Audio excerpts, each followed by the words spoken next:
I hope I'm audible and clear and you're able to see my screen, right?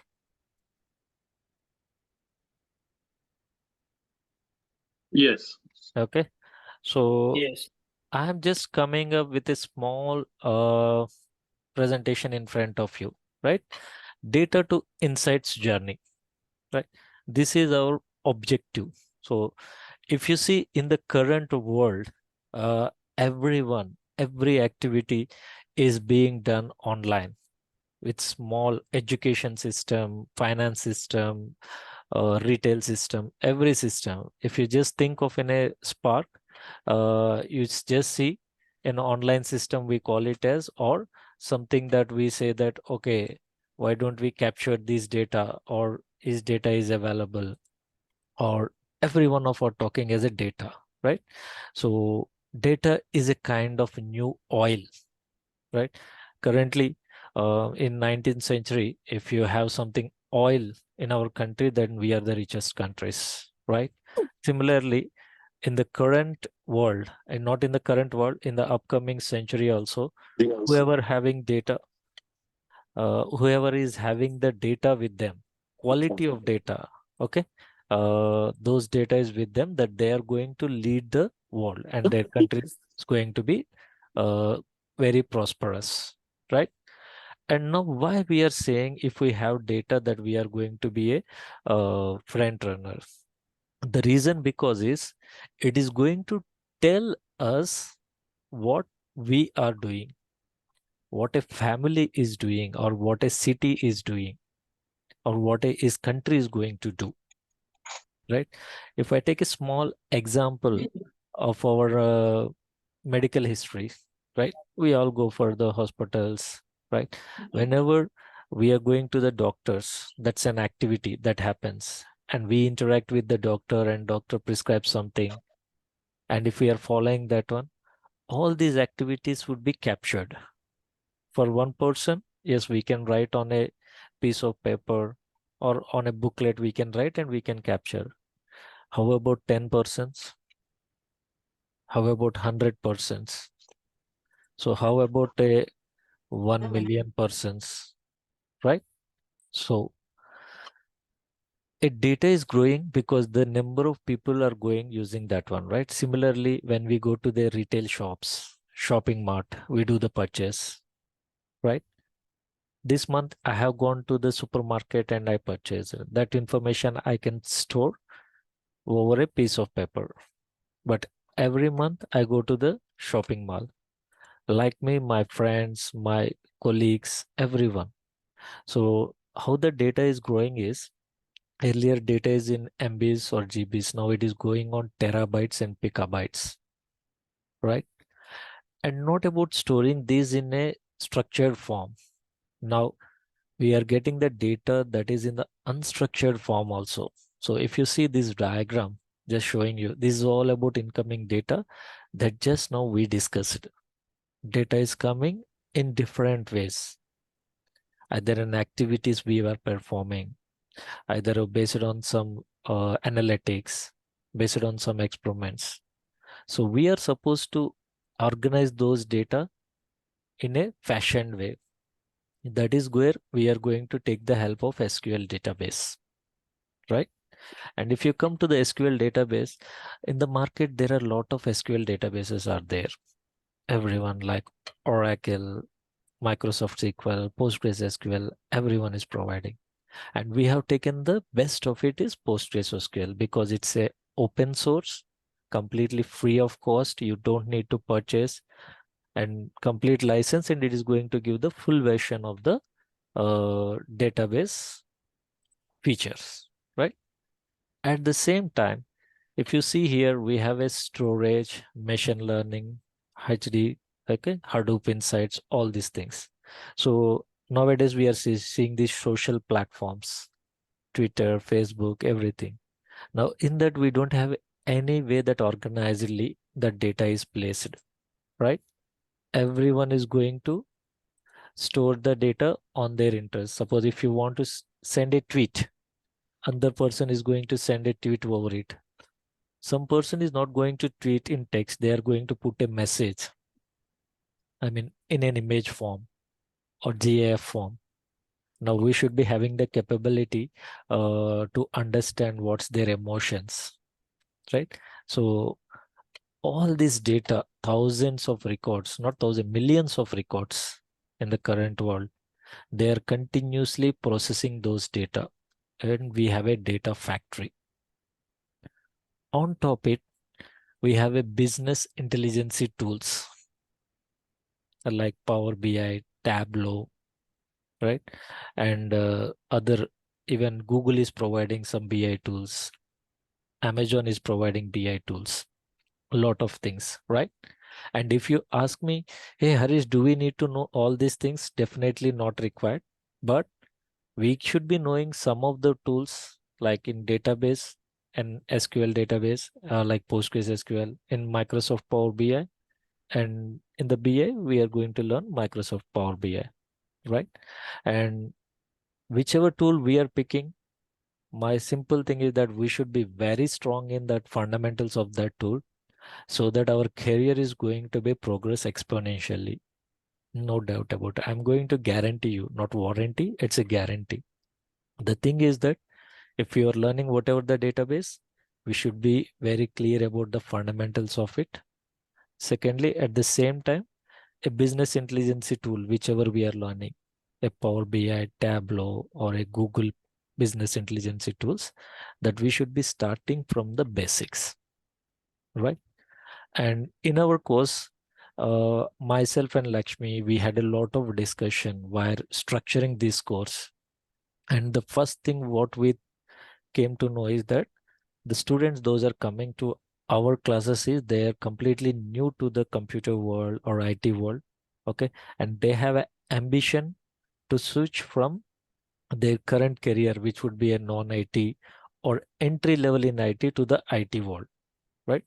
So accordingly, this course is structured at the basic level. So I am going to mainly focus on the fundamentals. Fundamentals. By the time we come to the end, we are going to touch the mid level. Okay. So that is our course would be going slowly, fundamentals. And each and guys, can you go on mute, please? I think there is echo coming. I kindly request you to be on the mute. Okay. So our journey.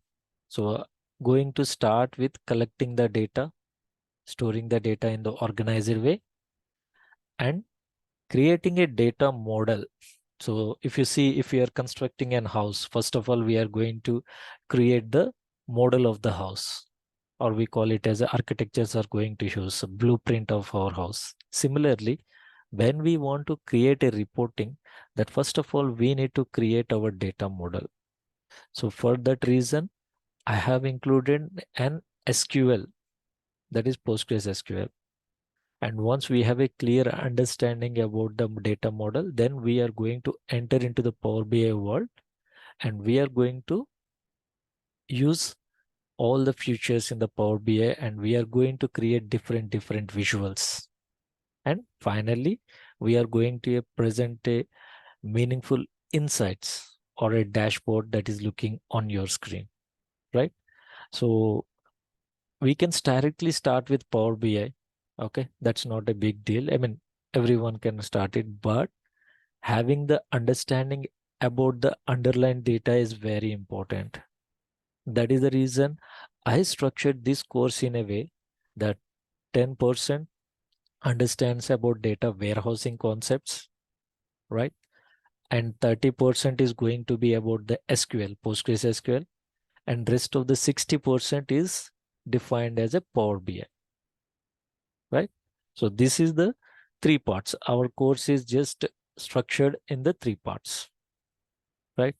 The reason, because if someone asks you, what is your base data, how it is created, that we should not be having any doubt of about it. We should be saying confidently that my data is structured in so and so way, and I'm getting this data, right? Also in the Power BI, we are going to use different source systems, like pulling the data from Excel sheet, right? And also from the online systems, and also from, sorry, and also from couple of other systems, right? So our journey is going to be happening like this. And when it comes to the why we have handpicked these two tools for PostgreSQL, it's a open source and it is going to be a free of cost. So at the learning time, it should be very easy. Okay.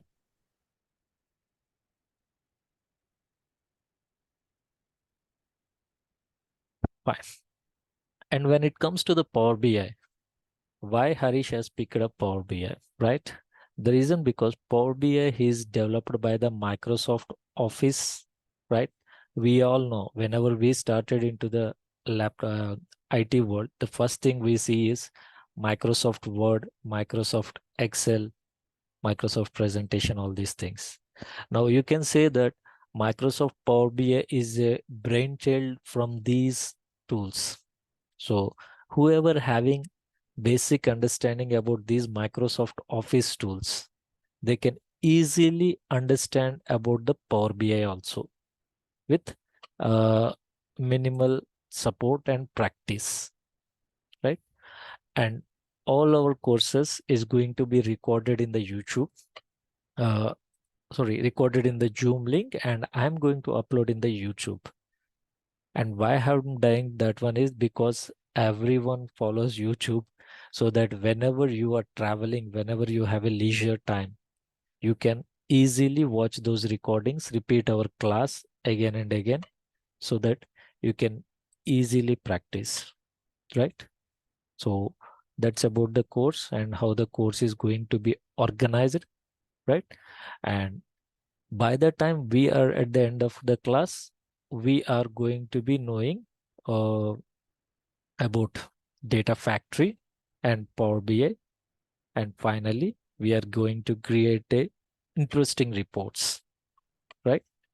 I just kept you all of you in the mute just to avoid the noise. So kindly request you to put in case of you have any queries over the chat. I'm going to see the chat regularly and immediately I'm going to respond for your Q&A, right? So I hope till now it is clear. So let me just go forward what we are going to touch.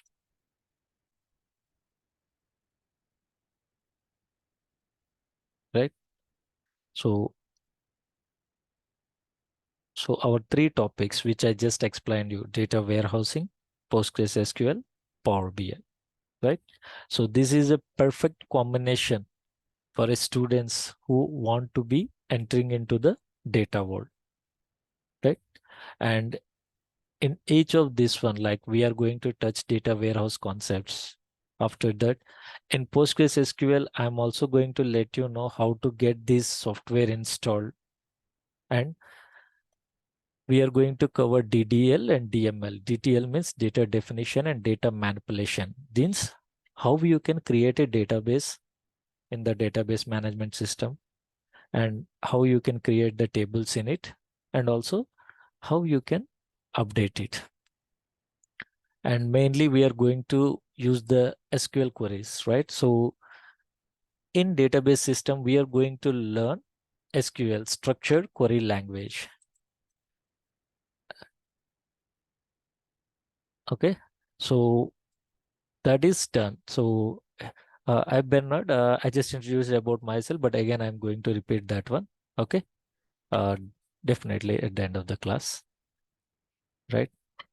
And the good thing is like how English is a common language. This SQL is a common language for all the databases. So if you are strong in SQL for PostgreSQL, then definitely if you are asked to work on any other database management system like Teradata, SQL Server, MySQL, you won't be feeling any difficulty because 70 to 80% of all these SQLs are similar. So in this way, by learning PostgreSQL, you would be having exposure to other database management systems also, right? Post that we are going to enter into the Power BI world. So we are going to see installation, and then we have Power Query, Power Pivot, visualization, and publishing, right? So these are all the going to the cover the topics, right? And just to give a glimpse how these are going to look, uh, I'm going to show you some basic things. I'm pausing here just to take any questions. Let me, can you post your queries in the chat channel? Because I don't want to unmute. If I unmute, maybe chances of everyone talking at a one shot.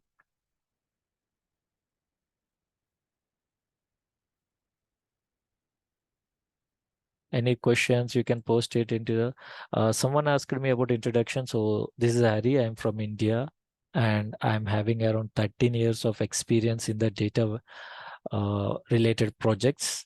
I'm working as a vice president in one of the leading UK bank.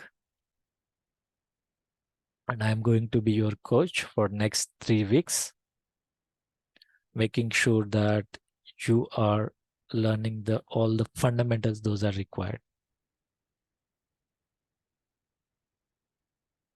Any queries? I hope no one is asking over the chat. Okay, fine. Right.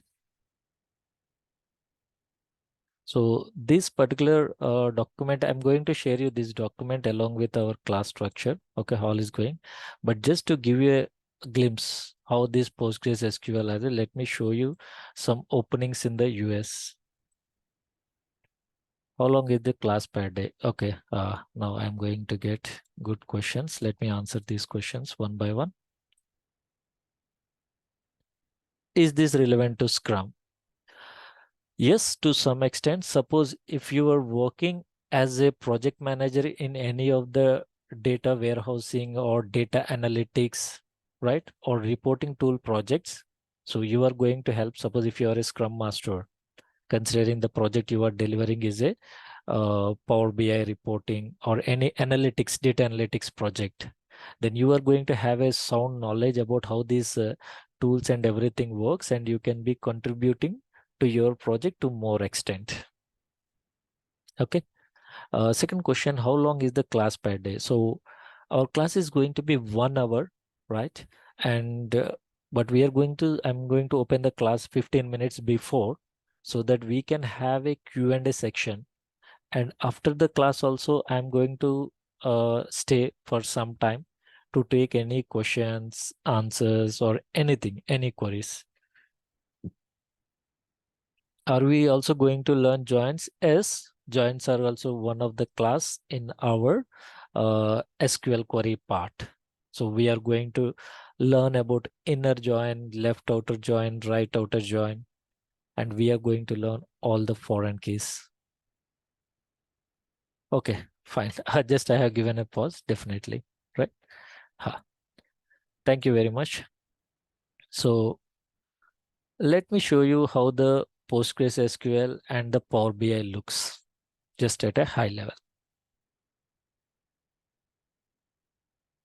So I'm going to take one of my previous class exercise.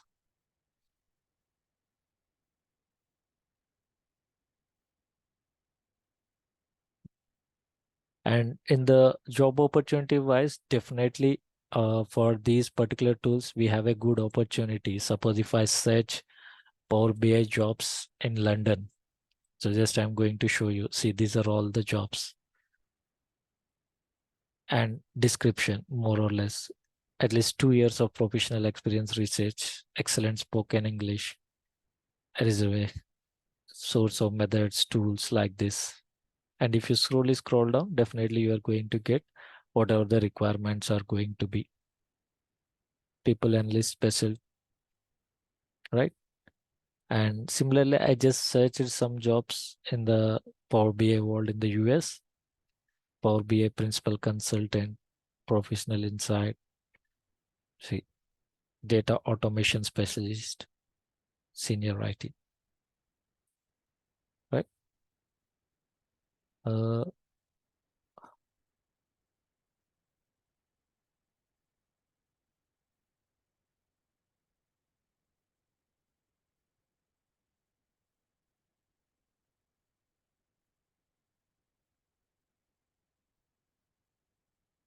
so if you see this one, this is our Power Postgres SQL, right? And in this Postgres SQL, we are having the database engine, and within that, we are going to have the databases which we created. And in the database, I'm going to have different tables.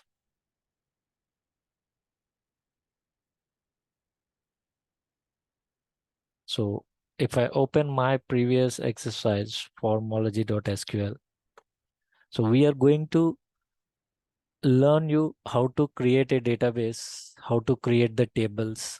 So these are all like structured query language, how to create table with constraints and insert queries. So we are going to cover all these queries one by one, based on the understanding, right? And we are going to learn updates, altering the tables. So this is my previous class, which I am going to cover. So again, I'm telling you that the target students we are considering is you are completely new to the IT world. So which means we are touching, I mean, I'm going to touch from the basics. So if any student they have already aware, they may get initially bored, but I assure you that you are going to learn the uh, interesting things while slowly we are progressing in the class. No doubt about it. Okay. So if you see, we are going to touch base on the joins, left join, right join. So we are going to cover all the SQL that is required for the entry level, and this will make your guys to crack the any interview related to the SQL. Only that support I needed from you is, suppose if today class is completed, that I'm going to send you the assignment along with the YouTube recording. So you should be completing the class on the same day without any miss, right? Why I'm saying this one is because our classes are interconnected. Suppose today you learn 3 topics. So tomorrow, whichever the topic you are going to learn, that is derived from today's topic. Okay. So if you prepared, you have practiced your exercise, then you would feel things are easy. So you don't feel that, okay, I'm something learning a new thing, right? So, and also another interesting thing is when we are going, as I told you initially, we would be data warehousing. After that, we start with database. Database means all about numbers, letters, strings. So all about tables, rows and columns. So you don't see any colorful things. So you may get little bored. But again, the third stage, which would be the Power BI, right? If I show you the Power BI, I'm just showing you the sample, not sample, the Power BI report which we worked in our previous class. So if you see this one, this is our sales dashboard, which is prepared by our students of the previous class, right? And one interesting thing with the Power BI is, if you see the menu, the way it's structured is almost resembles our Microsoft tools. See, like file, new, open, get data, home. You have a data components that helps you to get the data from different source systems. So a Power BI business intelligence tool is a one-stop where you can bring the data from any system. If you see here, I can get the data from files, any type of file, Excel, text, XML, JSON, folder, PDF, Parquet, SharePoint, any database. You say any particular database over the chart, I will show you. Okay. that is available, including open cloud system, Microsoft Fabrics, Power Platforms, Azure, online services, everything. I can connect any source provided required credentials I am having, and I can import the data and I can connect it, right? So if you see, there are three views: report view,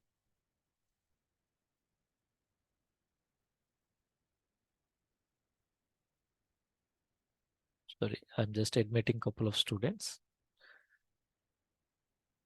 Report view, it shows us the report, right?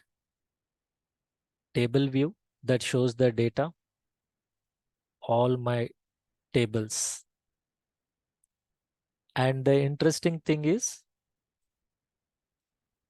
model view. So before we entering into the Power BI, we should be knowing how this model is created, what kind of data it is. So that is the reason. I just covered the batch in 2 weeks with just Power BI, but I don't want that one, because my student should be knowing what is their source, right? In a basic thing, suppose if we are earning money, we should be knowing what is the source of that money we are earning and how it is coming. Then only we can improve that source of income further, right? Suppose if you know for a particular skill set I'm going to get paid lot of, then we should be improving that skill set. Similarly in Power BI also, someone can give you data model. Okay, boss, this is my data. Now you start creating the reports, right? And we should be very, very confident and understand how the data is structured. That is where this data model comes. How these tables are interrelated, how these are the things, right? So this is a glimpse of Power BI. Like I have a dashboard that tells me what is my sales, how much revenue I got, what is the total boxes. Suppose what is my sales target and how much I achieved. All these things I'm going to have. Suppose if I see, I have selected as Australia because I want to see what is my sales for Australia. If I want to see Canada, I will select Canada. I will get information about Canada. This is for entire world, right? And the interesting thing is, these are all the visuals we are going to use while we are practicing our Power BI. Our Power BI course is going to start from the second week of the batch, right? First week, we are going to progress on data warehouse, database, and the second, third week, we are going to concentrate on Power BI. So we are going to touch each and every, not each and every, have to be frank, precisely, majority of these visuals we are going to create. Maps visual, cause, and along with when we are coming at the end of the class, we are going to touch the A visuals. A means artificial intelligence, like key influencer decomposition, Q&A, smart narrative, these things. So if you see here that we are going to cover these A visuals about QA, smart narrative, these two things we are going to cover. And modeling, we are going to see rows, views. If you see, if I navigating this one, just think of it whenever you are using Microsoft Word or Microsoft Excel, they are also going to have the options of same thing, see themes. If you want to change specific theme, you can change it, right? So this is all about uh, our class, right? how we are going to practice, and I'm going to support you. And we have a WhatsApp group that is created, so that is going to be used for our regular communications, right? Any doubts you can post it, and I would be working from India. So as and when I see your doubt on the WhatsApp, I am going to respond immediately as early as possible, right? So I'm just taking a pause here.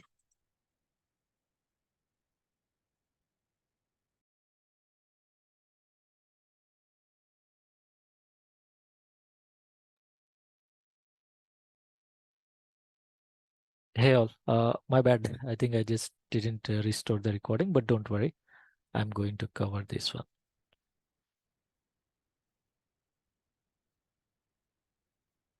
Okay.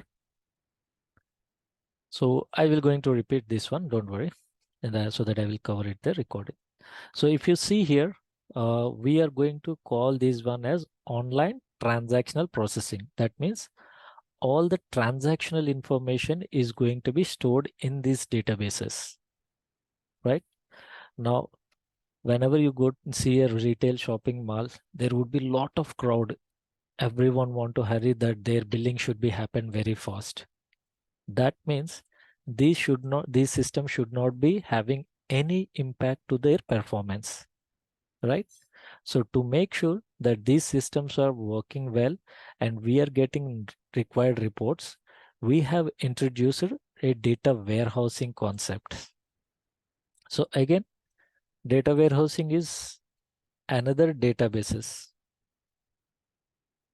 Let me get that diagram.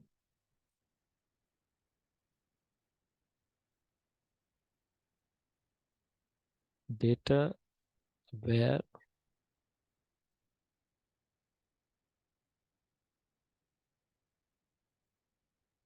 okay.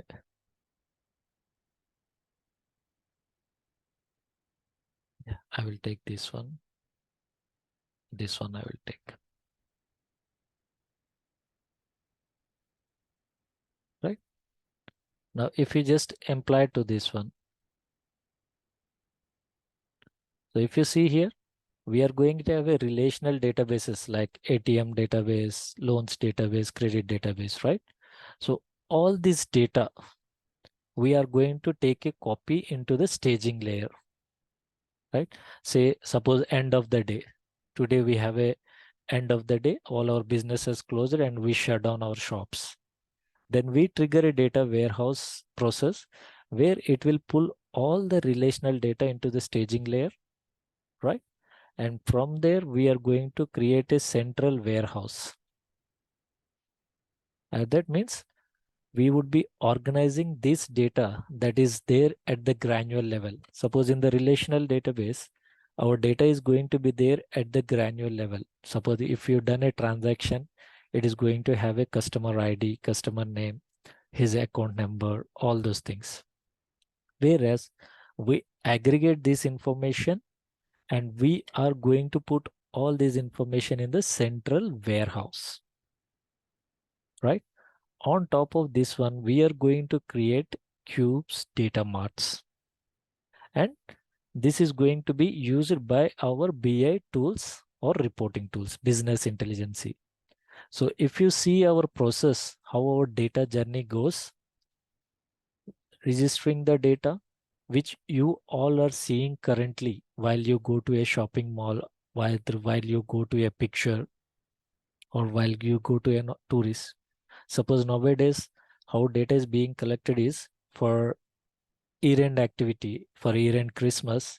If you are opening your any website and if you are searching for nice hotels or tourist resorts, immediately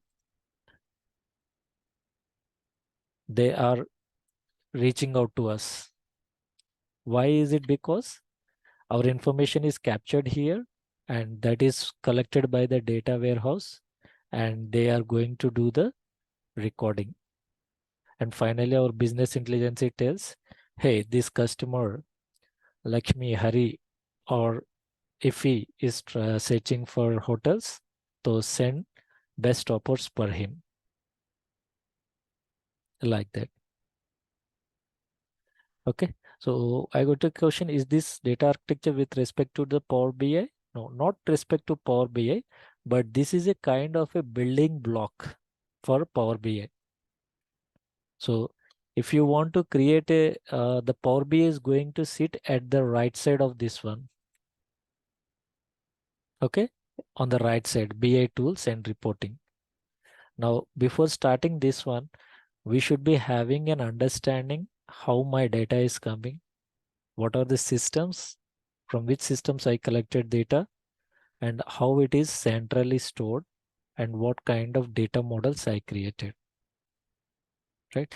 Because the reason is, if we try to create a data model every time, we would be wasting a lot of time while creating the Power BI reports.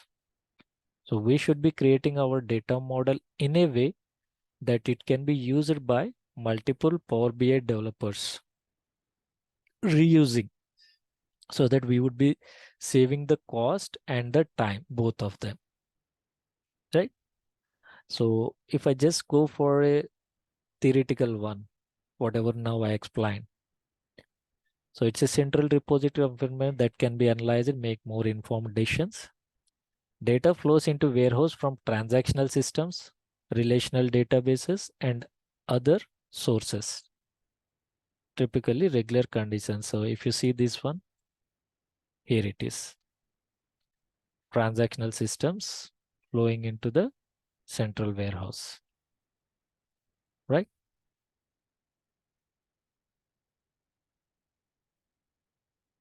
Now, data and analytics have become indispensable to business to take competitive. This is what we discussed, right?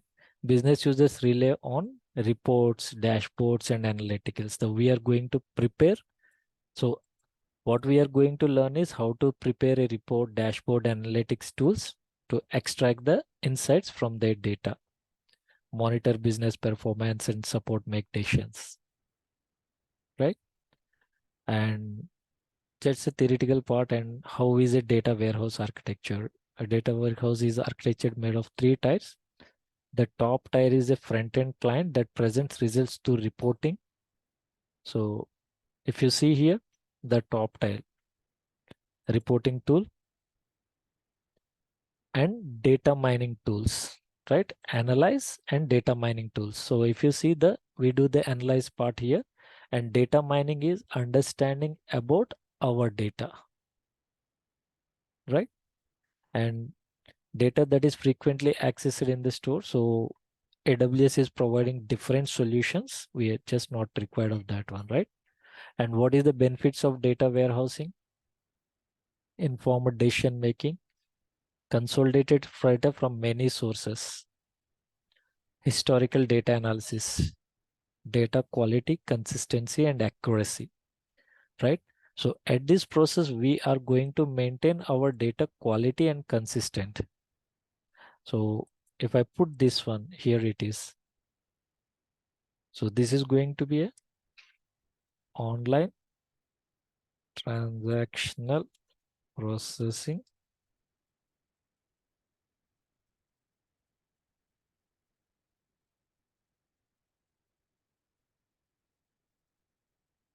right? I can just put few more.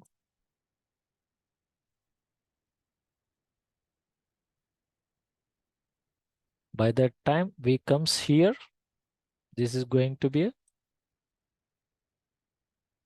merge cells online analytical processing,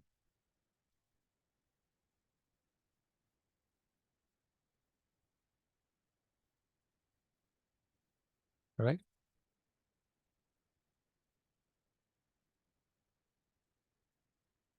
Just to now, there are key important takeaways are there.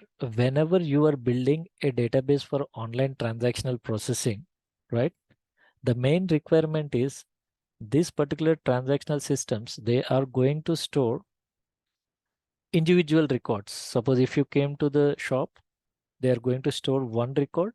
And suppose if you want to again inquire yourself, you are going to give your phone number or your customer ID. So that means here in the online transactional processing, the main focus on the performance is getting individual records quicker and very faster. Whereas when it comes to the online analytical processing, I think this should be a where we are reading entire data, completely data, and summarizing it, aggregating it. So that means here my system should be capable of handling huge data and process it and come up with a consolidated results. Right. So this is the takeaway from online transactional processing, that is converting into online analytical processing. Right. Not converting, it should be like building a online analytical processing. Right. Thank you. Now we have some flow diagrams. See what we learned. How do data warehouse, database, and data lakes work together? Right. So a typical databases are going to be structured in the form of tables, which are a combination of rows and columns. So if you say you have a database or data warehouse, that means your data is well structured, because initially you are going to create what should be your data model. I mean, how the table looks, what are the rows, what are the columns, and what is the column data types. Whereas data lake is going to be a unstructured. Anything can be stored, and images, charts, whatever it may be. And if you see, typically business use combination of databases, data lakes, and a data warehouse to store, analyze data. Right? And here we have the clear-cut flow diagrams. Right? And we should be knowing another one, data mart. Right? So what is a data mart in the data warehousing? So a data mart is a subset of data warehousing. Right? So data mart is going to be having same features, same structure as the data warehouse. Suppose if I take an example, you have an organization and you have built a data warehouse for your organization, say Walmart, right? Now within the Walmart, there would be a lot of business lines like uh, furniture business line, pharmaceutical business line, electronic business line. Now, definitely a employee or a manager who is working on electronics, he is mainly focused on reports related to the electronics, right? Similarly, someone working on the home appliance, he should be having more knowledge on the home appliance. So from the data warehouse, we are going to create a further data marts or kind of cubes. So that would be focusing on their individual business lines, right? So this is going to be having more visibility with respect to their business lines, and they can take the informed decisions, right? So coming to the next topic, W.H. Inman and Ralph Kimball. So who are these? So Inman and Ralph Kimball are two great architects, or we can say scientists, who has introduced this data warehousing concepts, right? So since they have introduced this one, they have kept their names. So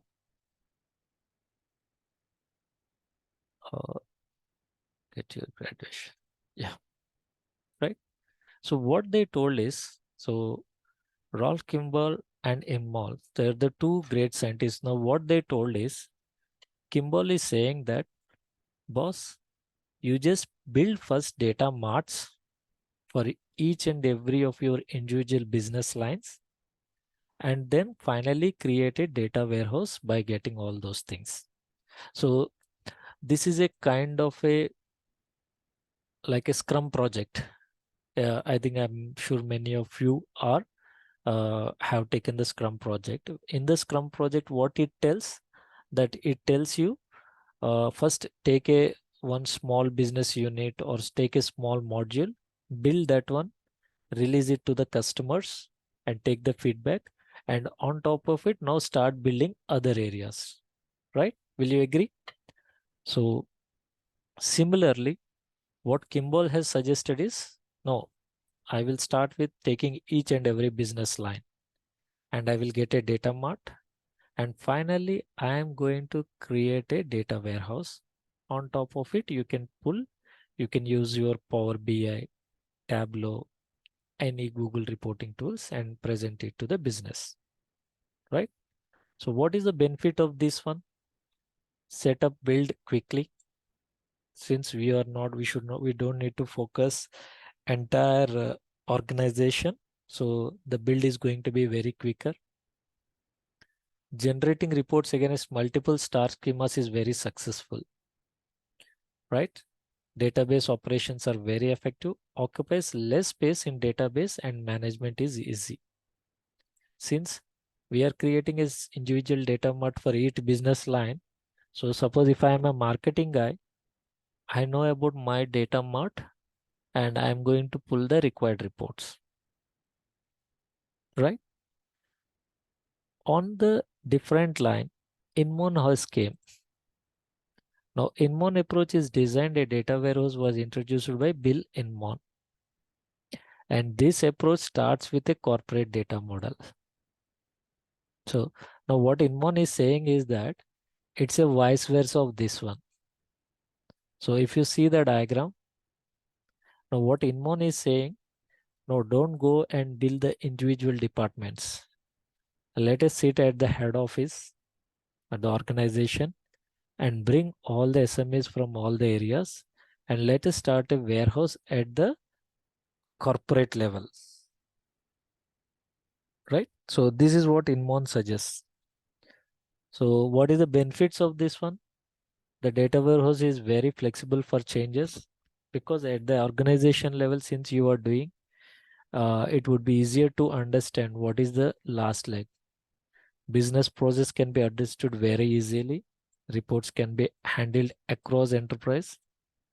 ETL process is very less prone area. All right. Now, before taking to the next, I just want to ask you which one you feel the better one.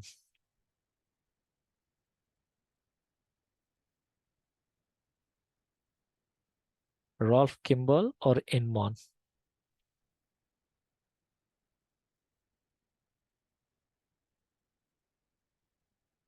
You can post it in the chat channel.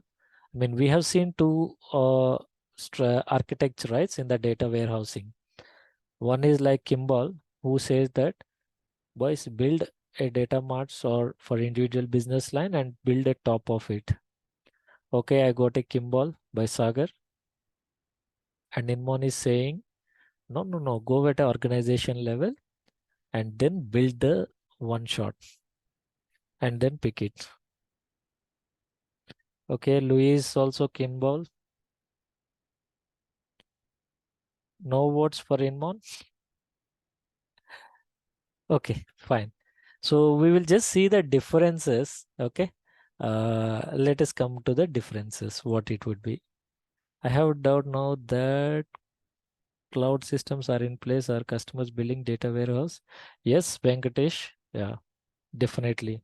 Because even in the cloud systems also, we are having this glue. Okay. So first of all, we need to arrange the data, right?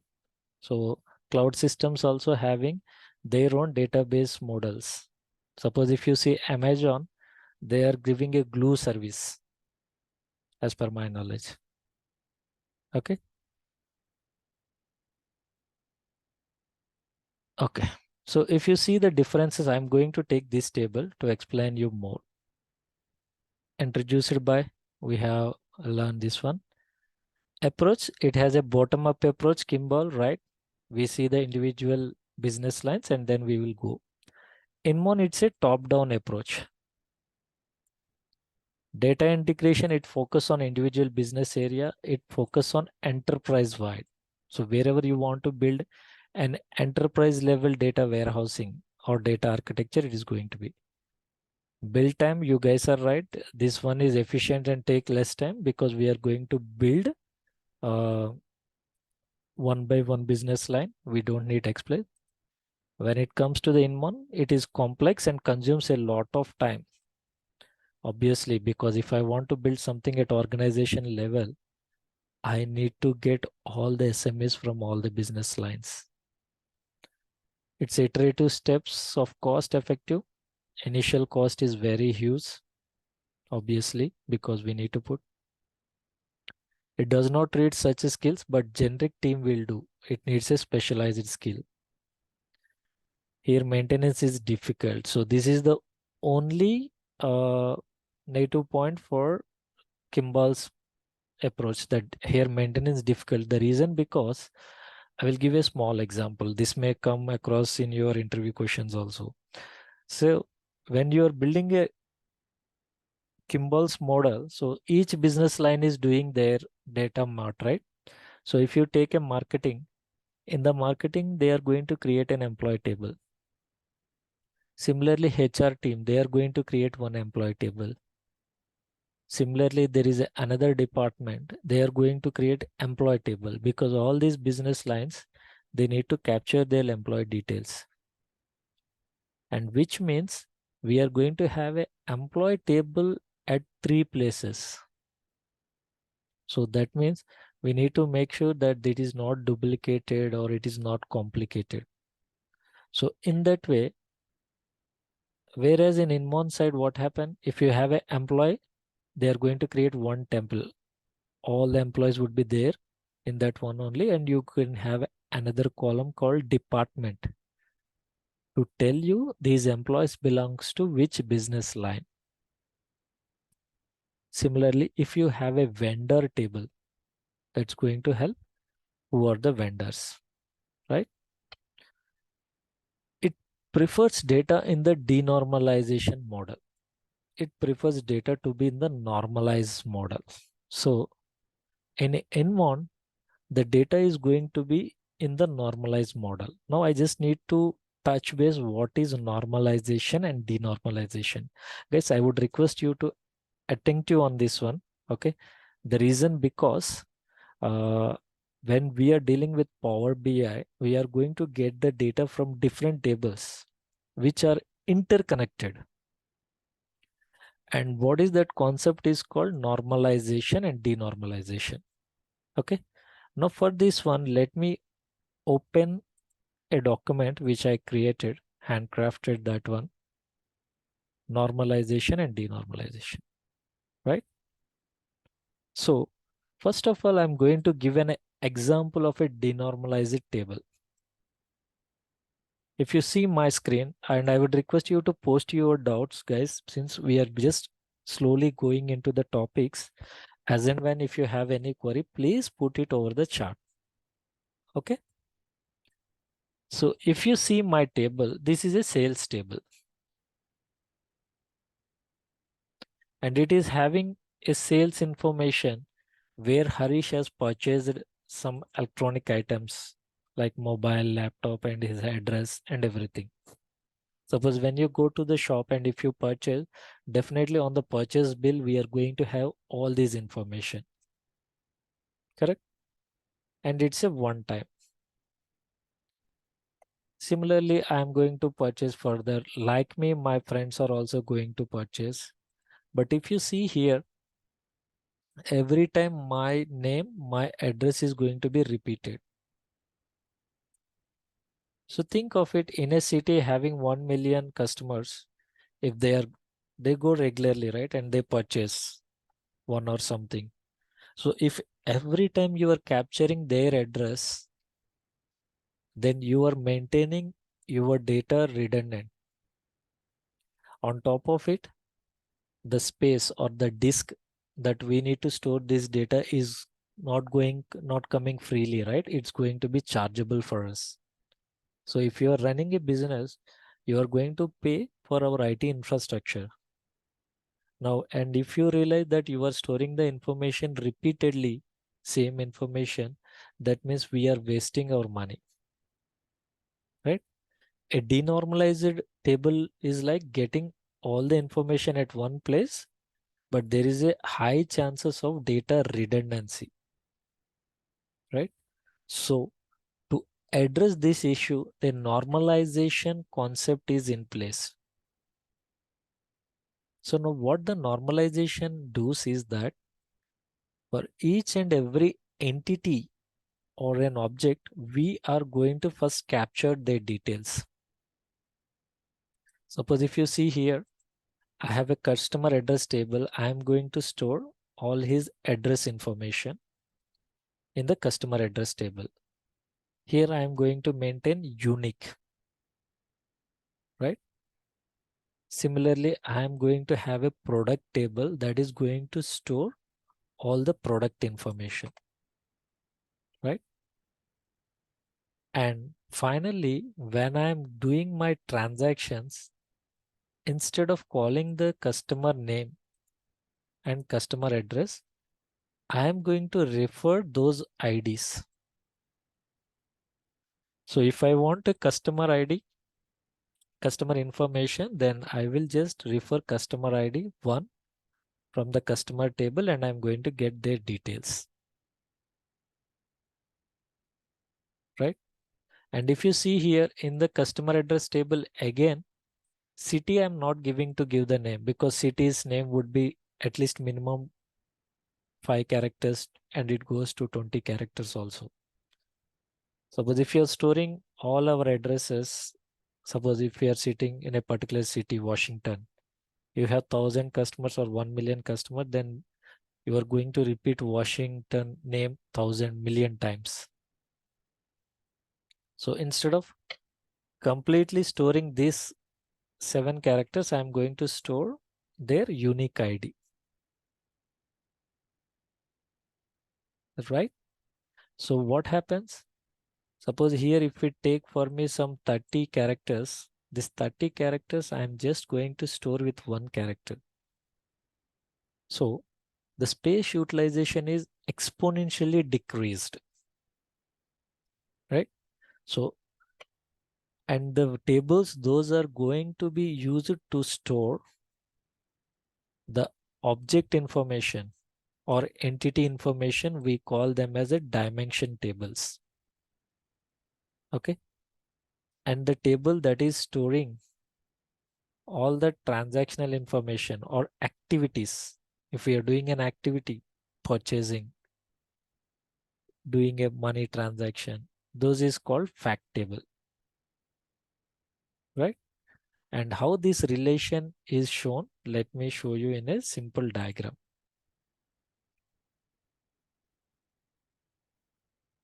Insert online picture.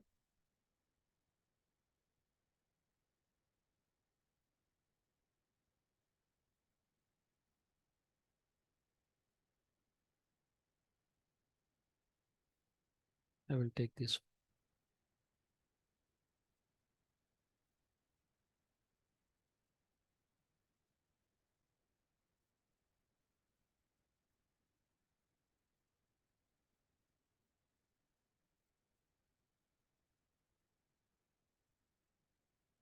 Why I'm not able to drag this one?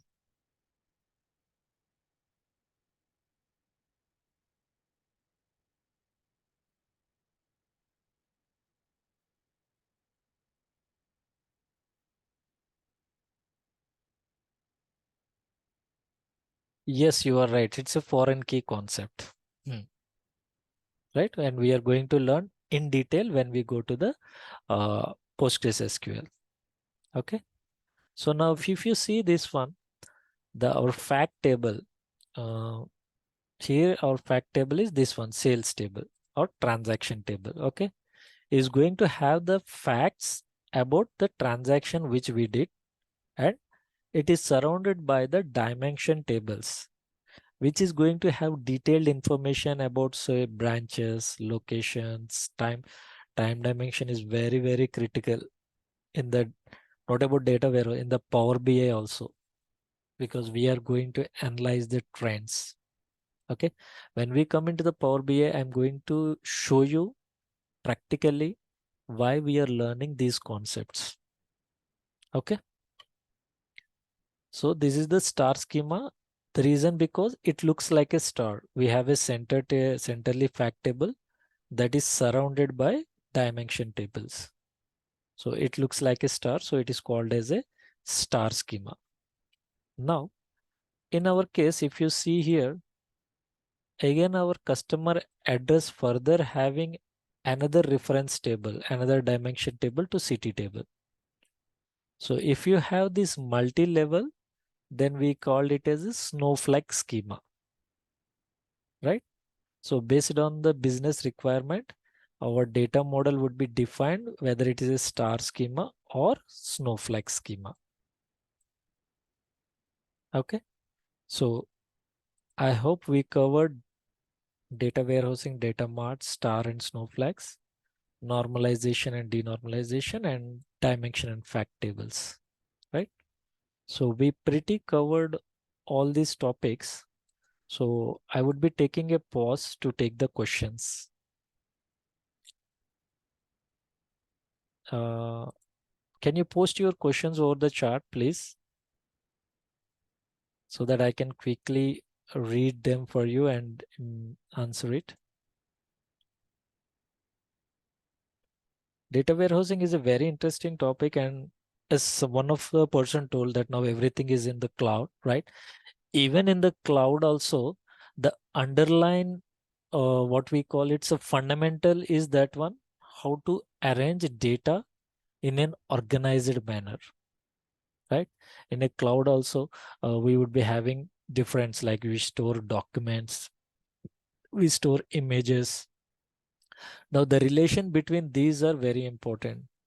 Yeah, can we revise fact tables? Okay, so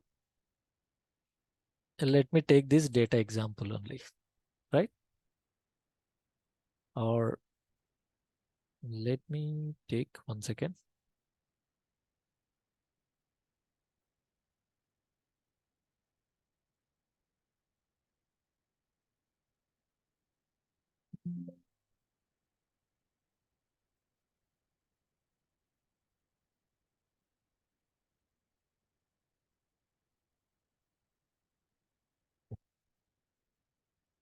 I will show you some theoretical thing. Okay, this is again from our Microsoft Power BI only. So it's unusual for a Power BI semantic model to be comprised of a single table. Okay, what about the number of API calls to all these tables as denormalized? Very interesting topic. Thanks. Okay, let me first complete about fact table. So we all know, right? Whatever the our business information, we won't be able to make them in one table and give it a lot of reports. Definitely, we need to have a multiple tables. So that's what it's saying. It is unusual for a Power BI semantic model to be comprised of a single table. A single table model can be a simple design, perhaps one that's suitable for a data exploration task, but not one that optimal model. So an optimal model addressed to star schema design principle, and star schema refers to a design approach that commonly used by relational data warehouse designers because it presents a user-friendly structure and it supports high performance analytical queries. And this statement is provided by Microsoft Power BI data models, desktop models. Okay, so I can directly start with Power BI, but why I don't want? Because I want you to have a immerse exposure to the data warehousing, right? And the role of a fact table is to store the accumulation of rows that represents observations or events that records a specific business activity, right? So if you say, what do you mean by events? Events means, suppose if you do a purchase, that's an event. If you've taken a loan, that is an event happened. If you go to a movie theater and you purchase a tickets, that is the event happened. Now, when it comes to the observation, suppose if you're collecting a weather information because you want to support the farmers by giving them weather predictions, that means how the weather is turning, that you need to observe those things. So a fact table is going to have a accumulation of observations or event that requires. See, for events that are stored in sales fact table could be sales orders, order lines. You could also use fact table to record stock movement, stock balance, daily currency exchange rate. So generally fact table contains numerous rows. As time passes, fact table rows accumulates. The analytical queries, fact table is summarized to produce value like sales and quantity. Now, what the dimension table is going to do describes your business entities. Okay, so business entity kind of how many customers are there, how many people are there, how many branches, places, products, concepts. A date dimension which contains one row for each date is common example for a concept dimension table. Okay, this column in dimension table allows filtering and groups of fact table, right? So I'm going to share. This is a simple liners that clearly defines what is fact and dimension table. And trust me, take my word that if you want to become a good Power BI developer or data analyst, that we should be very strong with these data warehousing concepts. Then only while we are creating a business while a report or dashboard, we would be knowing, okay, what are all the tables we need to consider, how they are interrelated, and which rows I need to pick for what kind of data, right? So each dimension table must have a unique column to create a primary foreign key relation, which is referred to as a key column. A unique column does not contain duplicate values and it should never miss the values. In a product dimension table, the column could be named product key, product ID, right?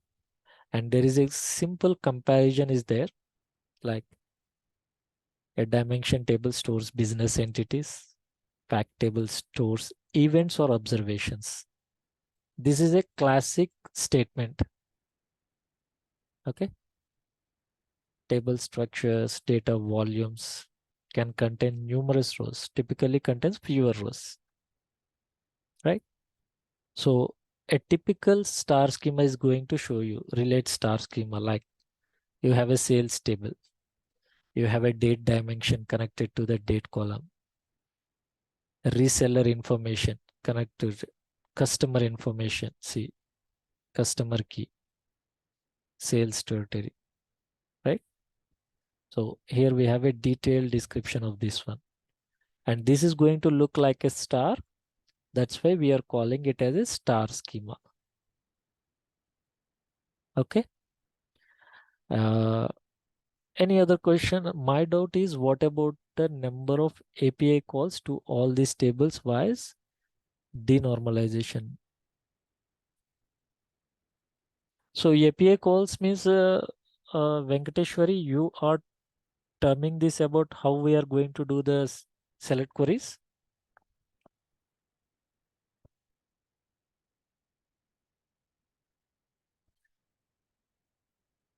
And another important thing is, I think since it is touching, so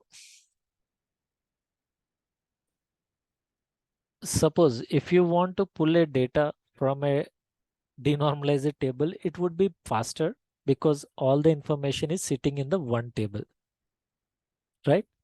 But when you are pull a data from the denormalized table, so first you are going to hit the fact table, right? Where it is. And that fact table in turn going to refer to the respective dimension tables. Okay. So in this way, whenever you are querying a fact table, internally that is going to be connecting to other dimension tables. And here we will come see about the joins. The joins is going to be data volumes wise calls you're taking about. Yeah, data volumes wise, a denormalized is going to fact table is going to have more volumes and dimension table are going to have a less volumes. Okay. Any other questions?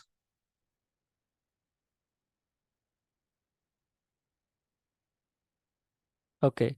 How is this course related to data architecture? Nice question, Pat, right? So we are a data analyst, right? We want to create a report. Now, if you want to create a report, let me come to this simple image.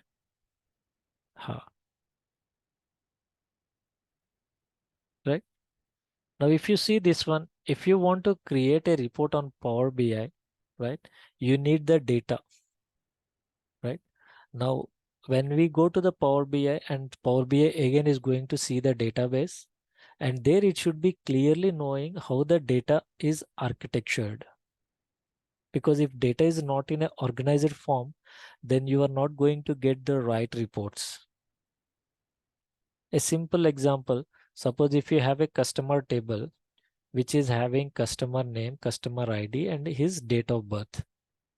Suppose if this date of birth is not declared as a date, but it is given a string, then there may be chances that they may be putting any kind of date.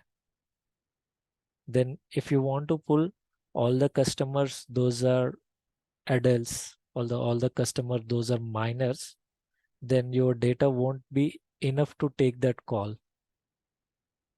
So the data architecture is very important for a Power BI model, and we term it as a data model. So if you see here, Power BI itself builds on the data model. We call it as semantic model. The terminology we use is semantic model, which is going to give us artifacts about our data.